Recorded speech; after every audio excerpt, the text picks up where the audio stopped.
So are you in Jackson Hole today? I am. How's the weather out there? You're in between seasons almost, right? This is like the perfect weather. It's getting cool. The colors are gorgeous. It's phenomenal. Great time of year. How long have you been going out there? Been going out here since 1992, and found a lost family member out here. Lost in that my mom had never told me about her.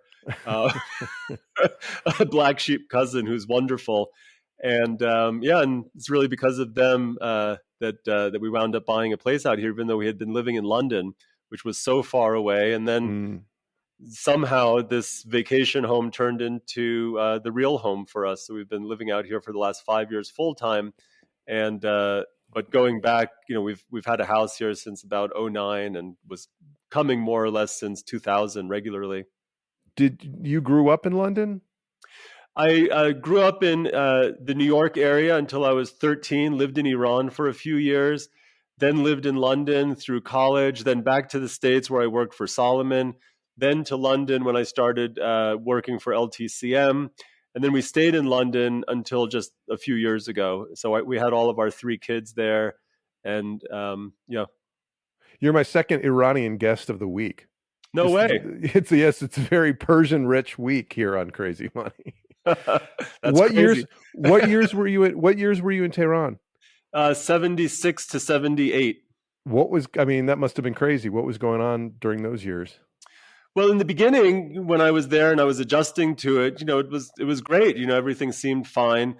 But by the end, the cinemas, I remember coming home on a school bus from, and the cinemas were burning, the banks were burning, and there were no traffic. And one of the really scary thing was that nobody was obeying any traffic conventions. So you could drive on the right, drive on the left, drive sideways over humps. No traffic lights were being obeyed. And it was kind of scary. There was just people running around, left and right. And then our school closed down. And then we were under martial law where you couldn't be out. You couldn't be outside like after 8 p.m. and until the morning. So so that was kind of weird, living under martial law for a while, and then eventually we left. Your dad and mom are both Iranian? No, just my dad. My mom's okay. American. Okay. Yep.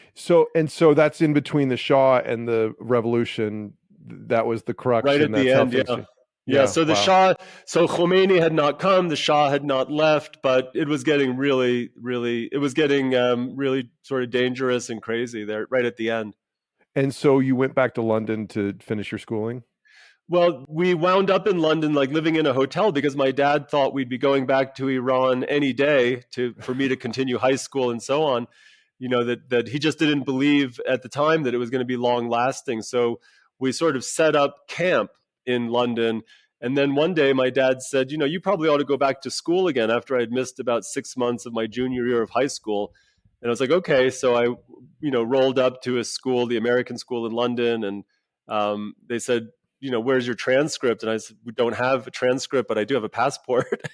and they took me in, and they took me right into my junior year and let me finish on time. And it was great. I was really very grateful to the American school in London for that.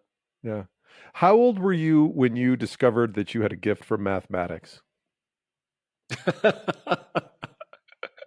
I don't think I've ever really discovered that I have a gift. I'm facile, but I've seen people with a gift for math, and they're different than me. I don't believe you for a minute, Victor. I believe me, it's true. I'm not saying there's nobody in the world more quantitatively gifted than you, but you've got to have a gift for it. You've got to be inclined to it to do what you've done in your career.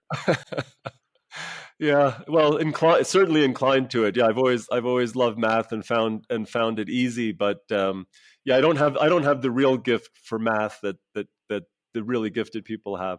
But yeah, I just always liked puzzles and problems. I think I was more of somebody that just loved puzzles, and I would just like doggedly get into different kinds of puzzles. And in games, I loved games always. What did you think you'd be when you were a kid?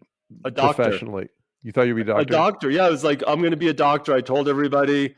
people would say, like, what do you want to be when you grow up? And I'd be doctor, doctor, doctor. And um, I loved it. And then just, I don't know when it happened, but one day I stopped saying that. And Mm. I have no idea when it happened. It must have been when people stopped asking me, for one thing. Um, but yeah, it's But funny. that's kind of that's a cultural stereotype, isn't it? Though that Iranian parents want their sons to be doctors. Maybe, yeah. Maybe well, maybe I said it and then there was so much smiling that went on that I kept on saying, but I really felt it. And I remember I loved animals. I had so many pets growing up, but, I was also like really into, cutting them up when they were dead, so I did a lot. I was really into dissecting everything, and I had some nice knives. I used to build models. I did a lot of model airplane stuff and Yeah. all that. Honey, Victor's cutting on the neighbor's dog again. We need to. Okay, so you go to London School of Economics. So that is not a pre-med school, I assume. Yeah, so the non-doctor thing stopped. The doctor thing went away well before that. Yeah, yeah. I sort of woke up one day in London. I woke up one day and I was like, wow, I'm gonna have to make a living here, because, like when we were living in Iran, that before Iran, that I didn't feel that my family really had any kind of wealth, but in Iran, my dad seemed really wealthy. And I just wasn't thinking too much about the future. I was kind of fun and all that. Then we went to London. It was sort of tumultuous. And then like one day I said, I'm gonna have to get a job. I better get into a good school and start. So that was kind of right around then was when I started to think that I needed to earn a living for myself. It sort of hadn't occurred to me too much for a while until then. How'd you get yourself into the bonds business? It kind of happened. I mean, I was a senior at the London School of Economics, and I was trying to get into tech. My summer job before I finished college was at a subsidiary of Motorola in Silicon Valley in Cupertino. Cupertino was a dive. It was dead when I was there. You can't believe how absolutely moribund the place was in 1983. But anyway, I wanted to get into tech. I was one of the few people at the LSE who was doing like a double major in computer science and finance. And so I applied to graduate school to do a master's in computer science. And I got denied from all of them because they didn't really recognize that I had much training in computers. And so I don't know, I was like having drinks with some friends, and they were saying, what are you doing? What are you doing? I said, I don't know. And one of my friends said to me, merchant banking. And I was like, what's that? And he said, that's what you got to do, merchant banking. And the next thing I knew, I was applying to all these, merchant banks, which were the investment banks of London. And I applied to a few American investment banks too. And I got like maybe 3 job offers, one from SG Warburg, that was like, the blue chip UK merchant bank. One from Salomon, and one from JP Morgan. Well, the SG Warburg one was like, yes, we'd like you to come work for us. First we're going to start you off with a secondment in Malaysia or something like that. And I'm like, what's a secondment? I never heard the word before, but I did notice that they were going to be paying me like £12,000 or something like that. So, the US ones just really dominate. I wasn't even thinking about the SG Warburg one with the secondment thing. I thought it was like something you put on food, but it was like they send you away for a long time and don't pay you anything. Right. Sounds like an internship in the field. Yeah, it was crazy. Well, they didn't last too much longer after that. And then JP Morgan and Salomon gave me offers. I asked my dad, like, what do you think? Which one should I take? And he said, which one is, he didn't say it in exactly these words, but it was like, which one is less structured? And I said, oh, Salomon, for sure. It's just chaos over there when I went in. And he said, well, do that one. What did he mean by that? What do you mean by that? I think he meant, which one was going to really let a person rise faster. Like JP Morgan was a very structured program. You go in, there's a long training course. They move you around from division to division. They give you this wonderful training. But, at Salomon, it's like, right. And my dad just thought that, he thought that I would, whatever. He thought maybe it would be better to go to a place that's just more rough and tumble. And so, I chose Salomon, even though Salomon was paying less, which kind of made a difference to me. Like $10,000 of starting salary at the time was less at Salomon. But boy, was Salomon great. And that is the bank and the desk actually made famous in the book Liar's Poker by Michael Lewis, right? Yep, yeah. And I know Michael pretty well. Michael went to the LSC the same time I was there, I think, but we didn't meet. So Michael started at Salomon either the same year as me or the year later.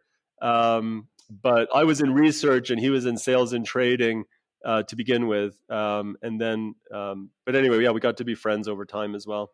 What'd you learn there, and what'd you get good at Salomon? Boy, I mean, what didn't I learn there? I mean, it was learned about markets, about selling your ideas, about logical analysis, about having a thick skin. That it was my first few assignments from the research department, I would go out to the trading floor and get yelled at, and I was like, wow, that's interesting. And loyalties and friendships too. I mean, my, I have so many friends still from my days at Salomon, and my boss, Bob Koprash, who gave me that first job and hired me and trained me in research. He came to our book launch in New York a couple of weeks ago when we had a party to celebrate the launch of the book. So yeah, it was a great environment to learn and to just think that everything was kind of doable. That you were just like everything was questionable. You could question everything, challenge everything. It's almost like everybody had access to the CEO. It was incredible. He'd walk around with his cigar. That was good. That was Goodfriend or Merriweather? Yeah, yes, a good friend. Yeah. Well, I mean, John Merriweather too, but I mean, the CEO of the company was so accessible. It was incredible for a company like that. So for a young person, you were in the middle of you're on the front lines. You're learning from the leaders. Can you explain just kind of briefly what bond arbitrage is? And I know I'm not doing a very good job even describing it, but tell me a little bit about the business that started Salomon and kind of led to long-term capital management. Well, the business of what we called bond arbitrage, and arbitrage is really a misused word. I mean, arbitrage is buying something for one price and selling it at another for no risk. Arbitrage kind of implies no risk, but it's highly risky, obviously. Yeah. But it's like a shorthand. It's a shorthand for buying two things, for trading in two things that are very similar but have quite different valuations, right? So, the archetypical sort of example that people give is a 29.5-year bond that has a much higher yield than a 29.75-year bond. But maybe we can come up with a better example. But the thing is that within the fixed income or bond market, that you can see that you could have lots of different things that are very similar to each other. And so then to the extent, though, that there's segmentation in the people who can buy different things or who have to sell them from time to time, you can wind up with different valuations on these different kinds of instruments. So what would be a really good example, beyond... well, why don't we talk about, just the futures versus cash basis, which has been in the news a lot lately. So, we have futures contracts on bonds, these derivatives, and it turns out that some people want to use those futures rather than buying the bonds on which they're a derivative. And so sometimes bond futures on a particular set of deliverable bonds can trade expensively, where somebody, an arbitrager, a bond relative value arbitrage trader, can buy the cheapest to deliver bond and sell the futures contract, finance the bond for 3 months until delivery, deliver the bond into the contract, and make an almost guaranteed profit. As long as you're able to hold on to that position, even though you have it financed and everything, as long as you can hold on to that position for the 3 months. Now, obviously, it's such a tight trade, right? That the expected profit, when there is any expected profit, there is going to be very small. It might only be in the vicinity of if it's if it's an eighth of a point, that's an eighth of a percent per quarter. Like that would be quite a lot, for it to be an eighth of a point or 0.125% per quarter misvalued.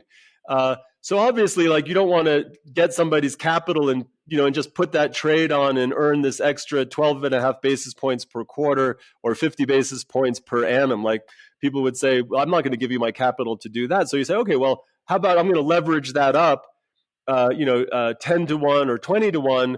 And now that sort of 5% annualized rate, half a percent annualized rate, now turns into a 5 or 10% annualized rate, and it starts to look like an attractive return on capital. But the problem is that what happens if you've put that trade on and you've even locked up the financing and everything, but now all of a sudden the futures gets even much more misvalued. It gets a quarter point more misvalued, and you have this trade on 20 to 1. Well, if it moves by a quarter of a percent against you and it's 20 to 1, you have a 5% loss. That's like that's like potentially a really big deal, and you might not be able to hold on to it.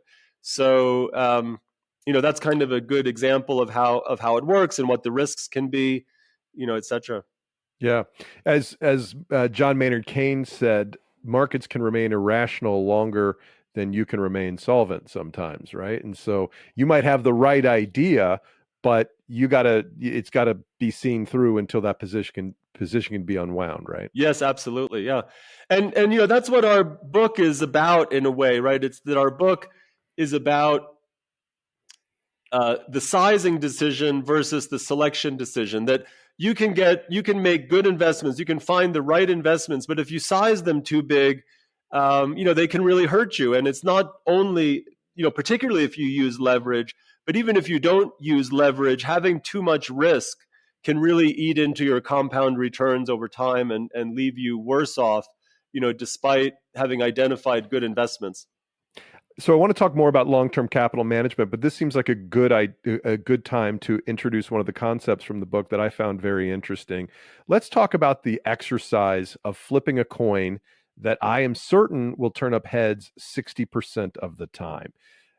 I did the exercise that you have on your website, and it was interesting. But explain the concept for us, please, and then we'll talk about how that's relevant to both how each of us manages our stocks and bonds and what happened for you over the course of your career. Sure. So 7 or 8 years ago, I think we did an experiment with my co-researcher Rich Dewey, where we set up a game which is available on our website to play, where we program a coin to have a 60% chance of landing heads.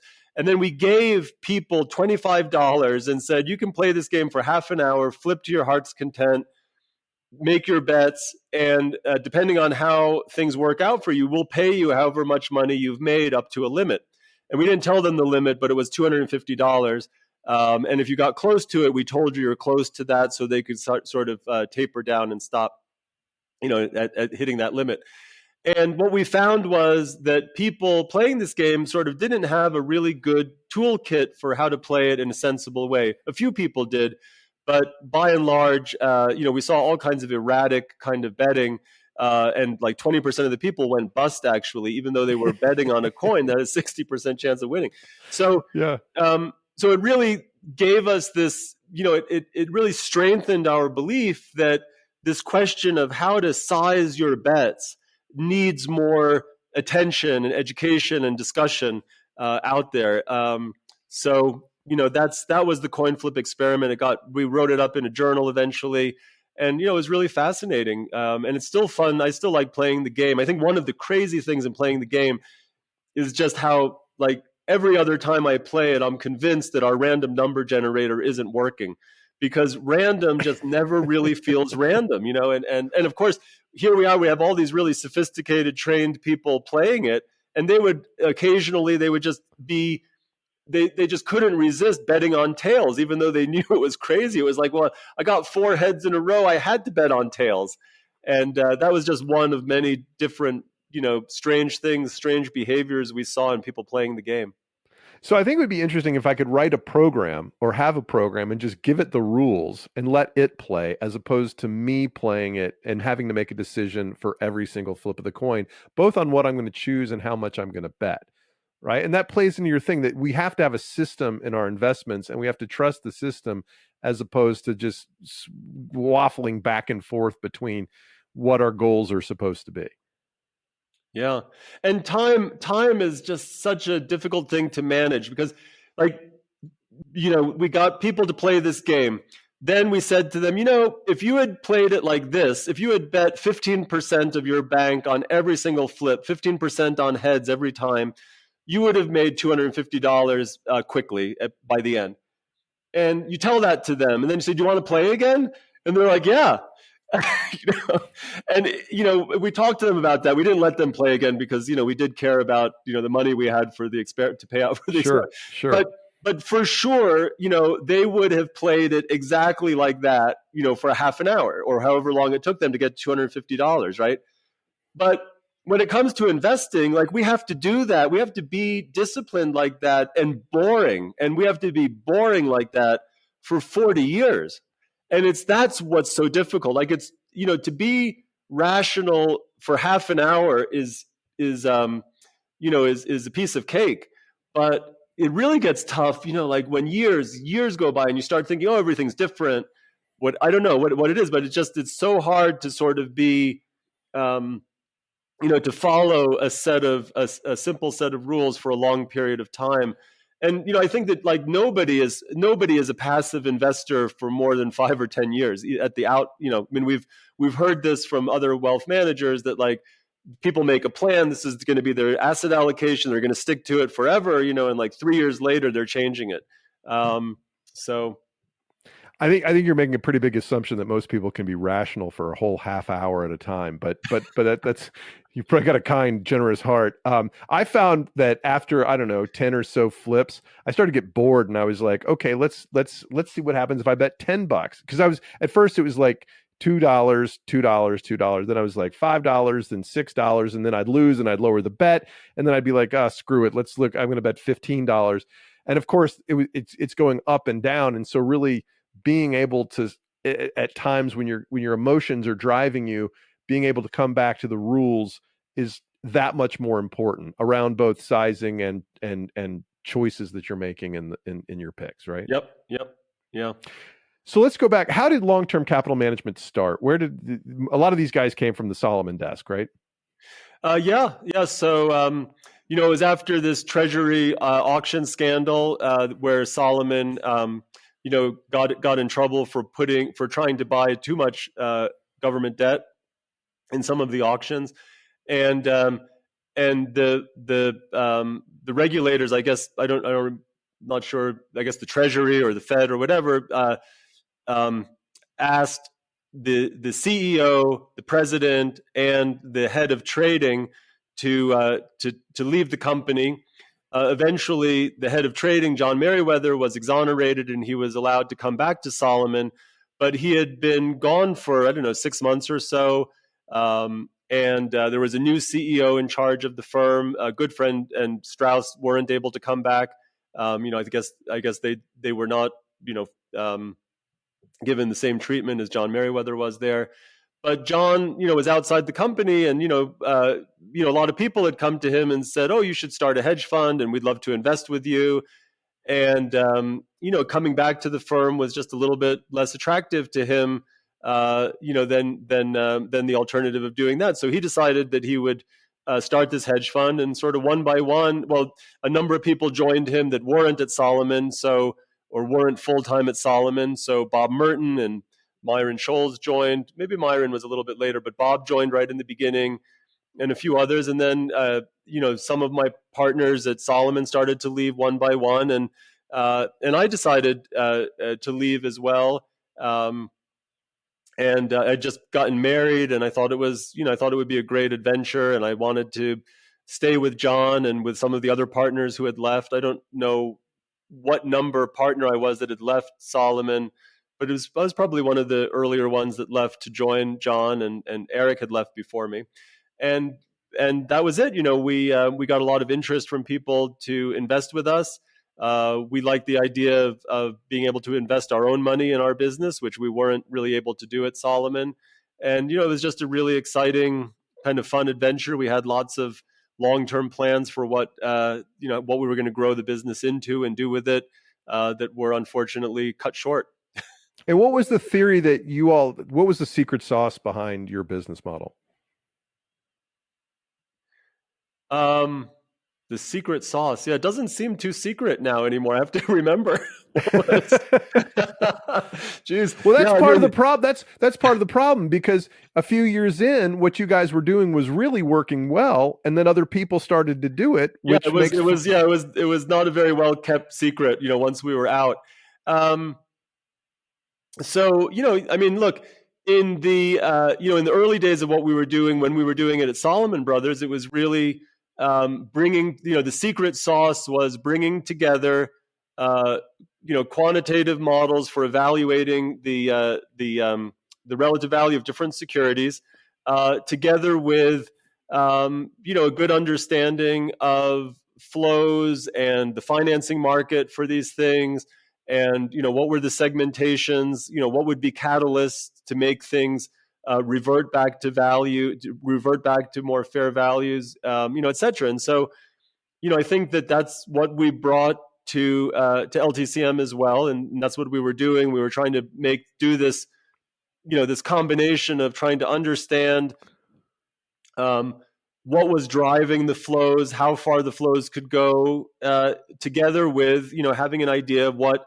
the valuations look like, what the carry would look like. Also, I mean, some of these trades didn't need to, or many of these trades didn't need to converge; they just needed to age. So some of them would have a date with destiny where they would converge if you could hold them. Like the example I was giving earlier of a 3-month bond versus futures trade. Um, so yeah, I think that those, those certainly don't seem too secret these days, but those were, I think those were our competitive advantages. And we had other competitive advantages when we were at Salomon Brothers, which we no longer had once we left Salomon Brothers. The fact that we were sort of hidden inside of Salomon Brothers, the fact that we could kind of have a better idea of what was going on in lots of different business, lots of different flows and areas. Like, I think for sure on reflection that our business had a much greater chance of long-term success being within a large financial institution, and not being too big a part of that financial institution. Like if we would be 10% of the risk and activity of a big financial institution, and assuming that the leaders of the financial institution understood what we were doing, and were believers in what we were doing, and wouldn't decide to cut everything, if we were down, a certain amount. So yeah. Anyway, I think that was another secret sauce that we left behind at Salomon.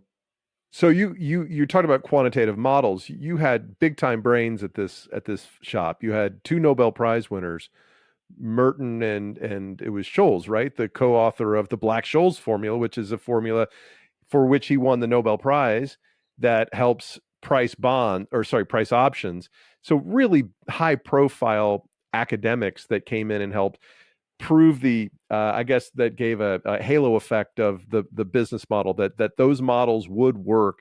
And for what, 4 years, you guys made 40% a year return, something like that? 40% before fees, 30% after fees. Yep. So, and this was during a bull market, but still, those were incredible returns. Yeah, yeah, and well, they were incredible to us too. We didn't expect returns like that, and I guess there were warning signs in there. I mean, everything that we touched, like it was we had a Midas touch or something. Like what the trades we would do, it's like, whoa, what happened there? It converged. It was kind of remarkable how quickly things were going our way, and in retrospect, that we were there was a flow that was also doing what we were doing, and so things were just happening faster. And what happened in 1998? Because you were the golden child, the golden children of Wall Street, and then things unraveled very quickly.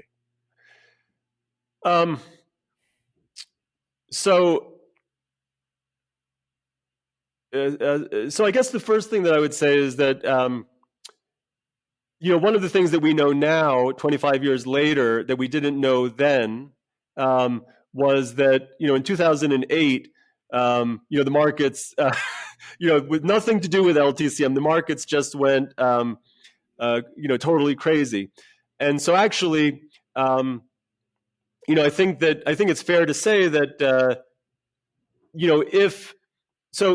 1998 crisis definitely had a big focus on LTCM. And, it didn't have to be that way, but 2008 didn't. So, I think the first thing to realize is that, periodically the market just gets into a real big liquidity crisis where banks just want to reduce everything that they can to survive, and to be the last man standing. So all of a sudden banks, which are the counterparties for, which hold a lot of risk and also fund a lot of risk, that the banks periodically just decide that they need to pull back on everything, maybe because they have losses in their lending businesses. So all of a sudden they're like, we don't want to do any more financing. We don't want to do any more repo with people. We don't want to finance long short books, whatever. And, that just causes a really big crisis in all kinds of valuations, as players that hold these positions have to unwind them and find other people to take them. But it's really hard because nobody wants them without leverage, and there's no leverage around to get them. So they almost have to move to a point where they become attractive trades with much less leverage. So I think that, that there's some, that even though the 1998 crisis and what happened to LTCM was like very particular to LTCM and was very particular to, like some of the mark-to-market losses that we suffered in 1998 were very much the market sort of saying, these guys, whoever winds up with these positions is going to have to take them off, and they're going to have to, buy this back. And so let's just, let's buy it first so that we can sell it to them later, and, and that sort of thing.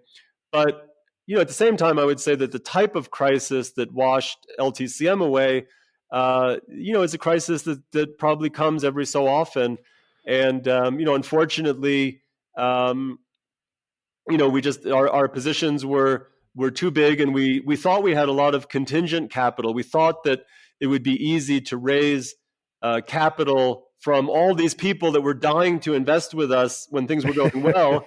Right. And so as we started to lose money, we went out to all these guys, and it's like, hey, we think, we want to open the doors. We want you to come in. We think the opportunities are attractive.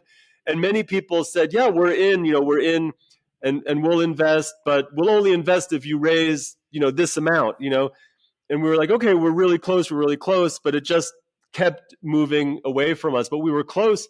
I think we were close to raising some capital from investors before we wound up effectively raising capital from the 14 banks. Right. So you talked about the liquidity crisis. The models were supposed to be able to predict that kind of thing, but in the end, they didn't. Is that correct? The risk models that we had,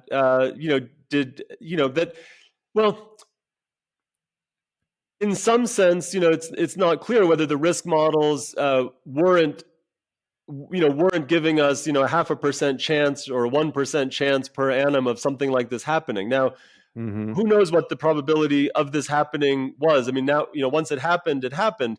But, the risk models certainly told us that very large losses, were much more probable than what you would get from a normal distribution, right? So if we look at, and by, what we mean by fat tails is that the probability of large gains or large losses, but in particular large losses, the probability of large losses we knew was much greater than that which was implied by the normal daily volatility that we were experiencing. So we knew that that financial assets, and in particular leveraged financial assets, have very fat tails, and we modeled that. Um, we thought the probability of we certainly felt that the probability of something happening along the lines of what did happen was a very low probability event, but we didn't think it Sure. was impossible. Right. We thought Yeah. it was a very low probability event, and and we thought that the expected returns and compensation for taking sort of the normal variability and this very fat-tailed variability and of probability of losses, we thought it was worth it. We thought the return warranted taking that risk, and of course, for most of our investors, they were investing, 1 or 2% of their wealth or capital with us. We weren't, it wasn't like if You weren't taking grandma's savings and yeah, we weren't. speculating with it. Yeah, we had none of any grandma that we knew of. We didn't have anybody's. We didn't have the majority of anybody's savings except for our own. Which I think is a really interesting lesson from LTCM in terms of just thinking about how much skin in the game is right for a person that can invest in their own business. We'll come right back to that after a couple more personal questions about how it was, when this starts to happen. Now, I remember I was in sales and the stakes were much, much lower. I was making, I don't know, $250,000 when I was 32 or something. And in the beginning of the dot-com bubble unraveling, I remember looking out into my sales pipeline and seeing just tumbleweeds, right? Nothing.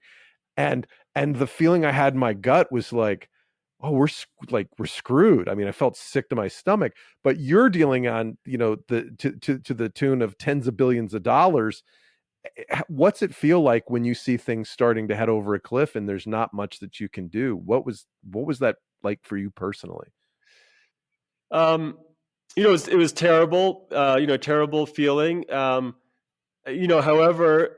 that we also had responsibility to act. So it wasn't that we couldn't be a deer in the headlights. I mean, it was very it was just this terrible feeling, but we were also really busy. And we were and we were really engaged, in terms of figuring out, what's the right thing to do. And as everything was evolving, there were many discussions. We were evaluating a lot of options. So we were busy and engaged. And it was later on, after we had gone, after we had gone over, crashed, and now we were in this position of unwinding things, where the feelings got more poignant and acute. It took a while to get over all of that, for sure. It was really painful. I mean, it was made, for me personally, it was made substantially less painful than otherwise by by a feeling of community with my partners, with my family, with my friends. It just felt that it was embarrassing, but it was all in good faith, and the biggest losers were us. I mean, at the end of the day, we were the biggest losers.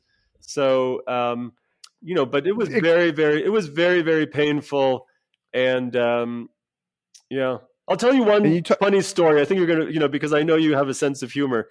Just one funny story. I think it's a funny story looking back on it. So, after we lost all the money, we still had outside investors in the fund, although we had dividended a lot of our earnings to most of them at the end of '97. But we lost a lot of money for the investors that were still with us, in '98. And John Merriweather and our partnership, we decided we were going to go to every single investor and tell them exactly what happened and apologize to them and tell them how it happened and what happened. And, you don't need to read about this anywhere. We're going to tell you exactly what happened. And so I was in Europe, and John came over to Europe, and we went to all of our European clients around the continent, in particular in Germany and Switzerland and so on. And we would go into these meetings, and John would start to tell the story. And we were doing 3 or 4 or 5 of these meetings each day, and traveling around and so on. And like after this third day of this, John would tell the story, and I was like in this sort of dream world where I started to like think to myself, okay, this time it's going to have a different ending. Like, come on, John, give it a different ending this time, because it just was like so surreal, that I just couldn't tell, reality from imagination at that point. He was telling this story and it was like, well, maybe this time is going to have a different ending. And and I'll wake up or something. But anyway, yeah, it was really painful.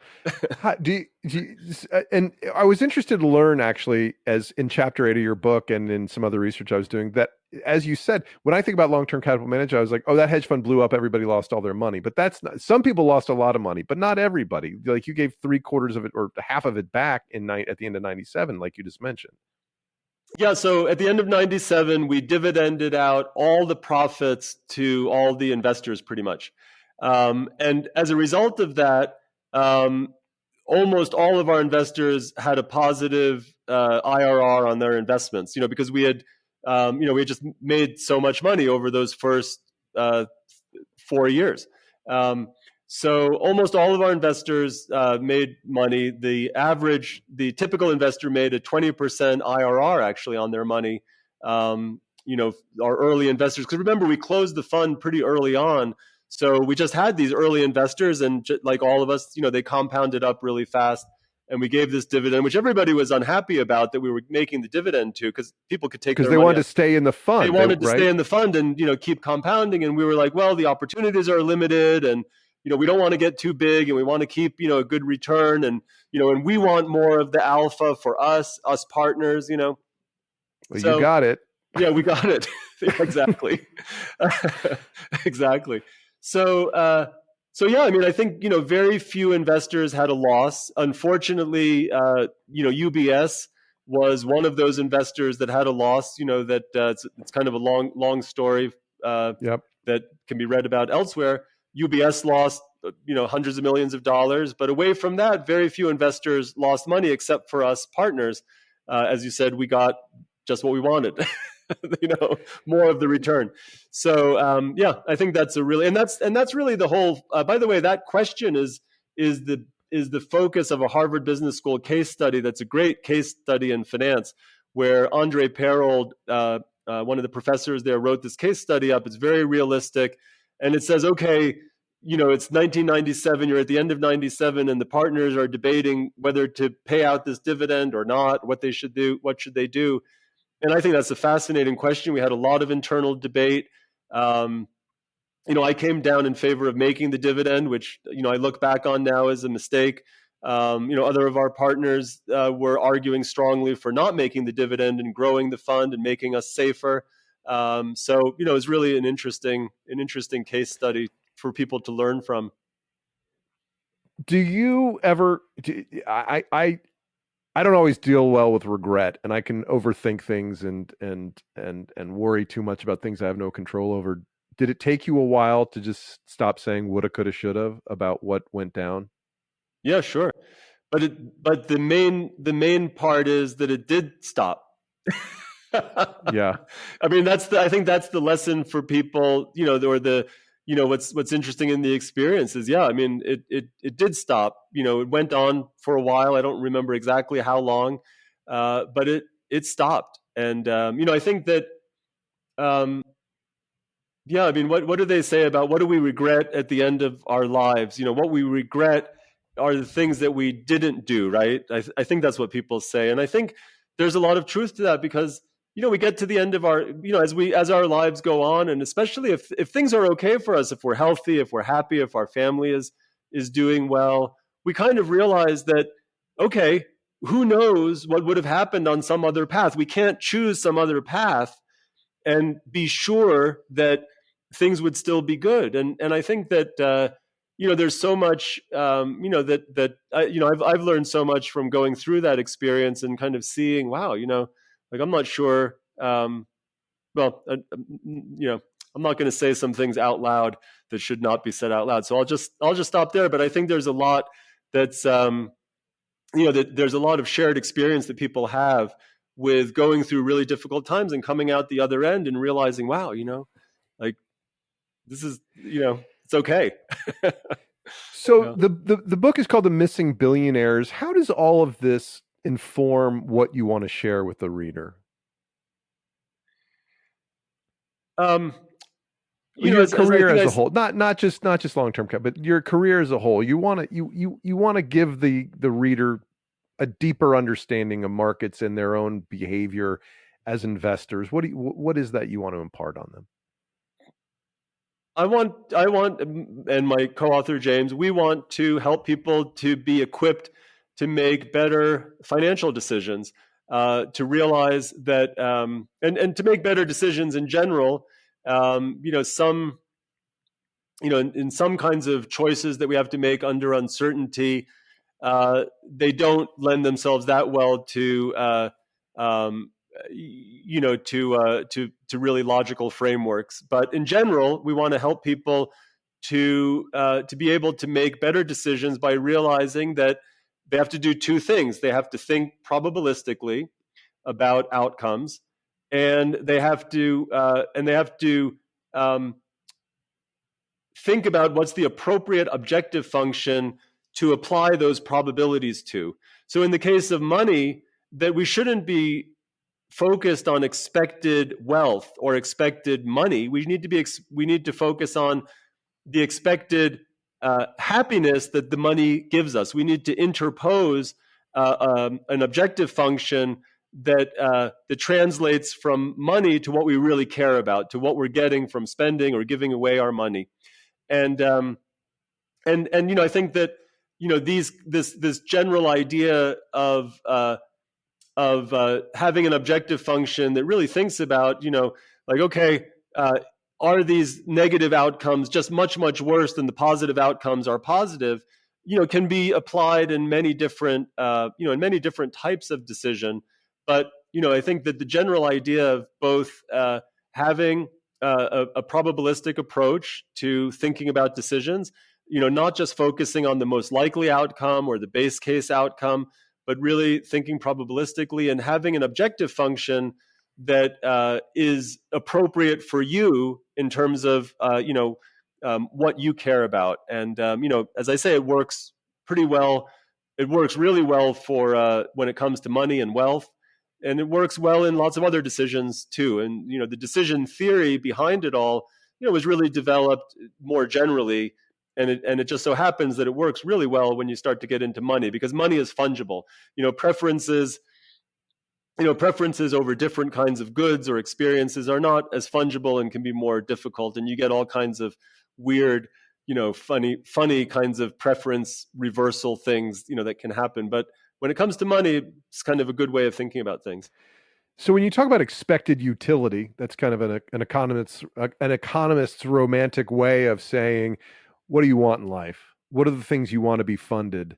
What kind of a lifestyle? How much do you want to work? How much do you want to play? And then everything has to work back from that. Because for these generations of billionaires that are missing, that you say, that you refer to in the title, the Vanderbilts, who should have hundreds of billionaires descendants, that they've gone through their wealth because their plan didn't meet their lifestyle. Is that right? Well, I think that our best hypothesis for what made it difficult for a lot of these families is that they took too much risk, and a lot of risk that they weren't being compensated for, and that risk really ate into their compound returns. And what kind of risk was it? I think in general it was taking a lot of concentration risks. So the Vanderbilts might have been very concentrated in railroads and transportation, instead of having a much more diversified portfolio. So a single stock has volatility of 30 or 40% a year, whereas the stock market at large, is more like 15 to 20% per year of variability. And that extra risk, if you're taking that extra risk and you're not getting more return for doing it, it really hits your compound return really dramatically.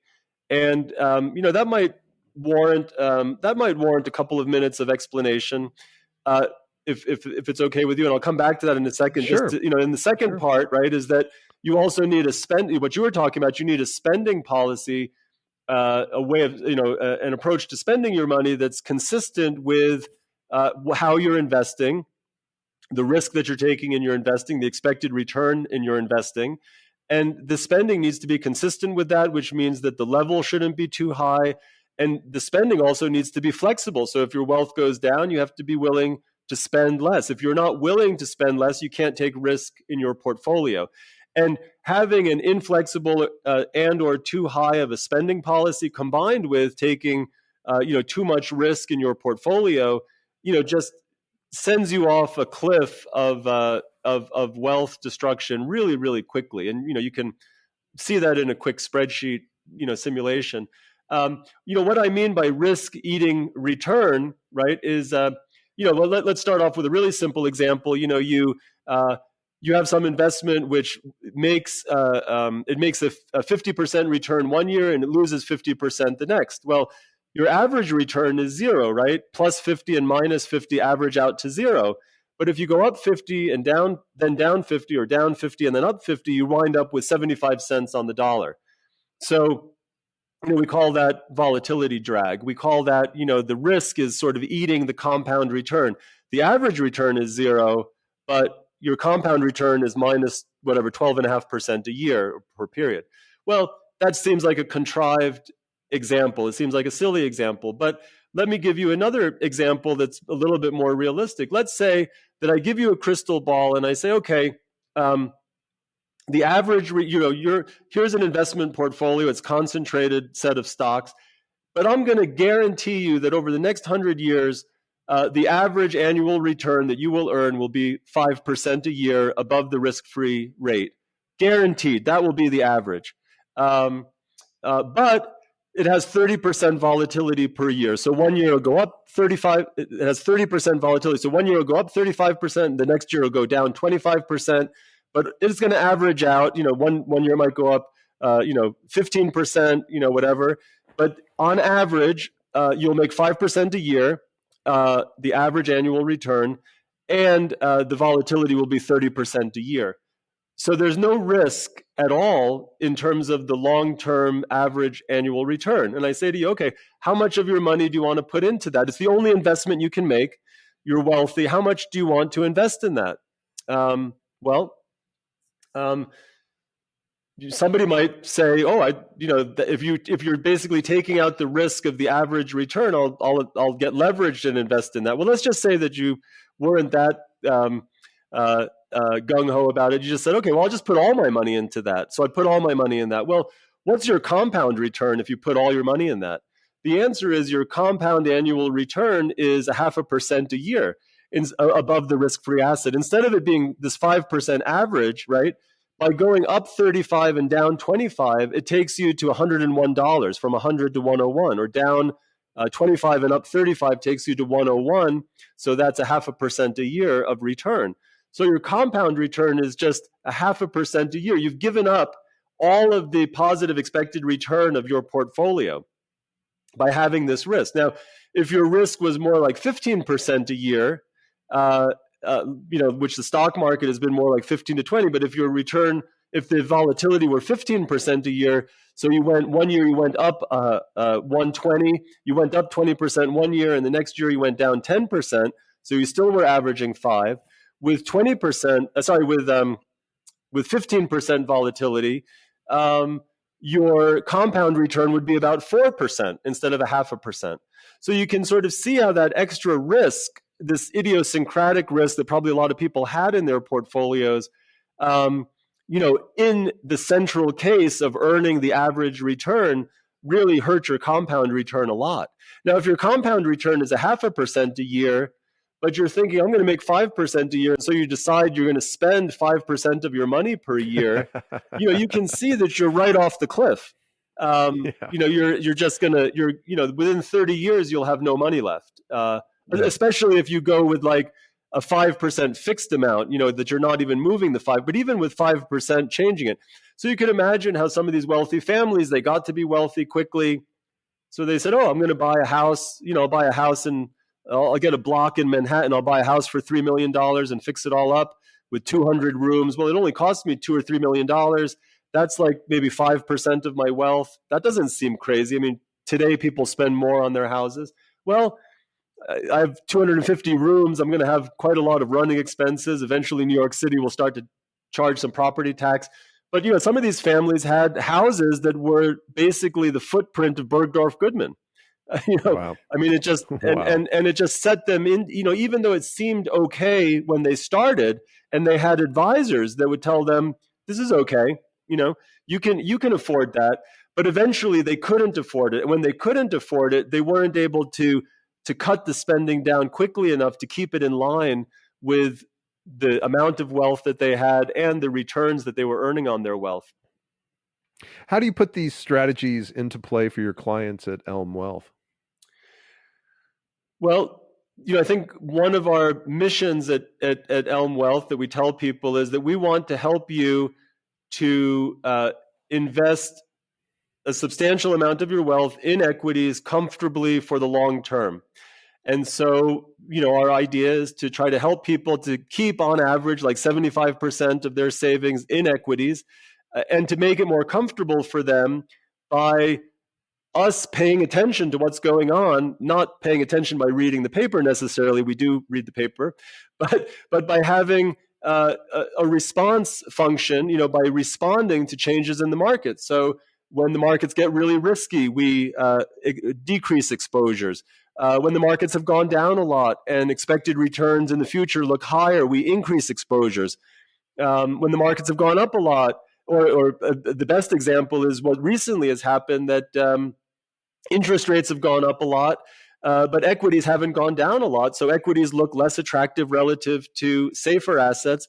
So we reduce exposure, all else equal. So we're changing people's portfolios according to these simple, transparent rules. We're doing it in a really simple way. We're not doing any sort of mean variance optimization. We're just doing it in a way that a client could do it, on a piece of paper themselves if they had the information. We share all the information with them. And we hope that that's giving them this much more comfortable ride. So yeah, at the beginning of 2020, when everything went crazy, we reduced exposures because we were in a much more volatile environment. Well, that was a shame because markets bounced really quickly. But once they started to bounce, we got back in because we have this disciplined set of rules. We were like, okay, the markets have become kind of less risky now, and they're going up. So we got back in again. Overall, 2020 was okay for our clients, but in terms of returns, but in terms of the ride, I think it should have felt pretty good. That here are my guys, they're decreasing my exposures when it seems like the world is coming to an end. I like that. Okay, the world, Yeah. the world rebounded faster. Okay, but then we got back in again. So we didn't. We obviously Yeah. missed out.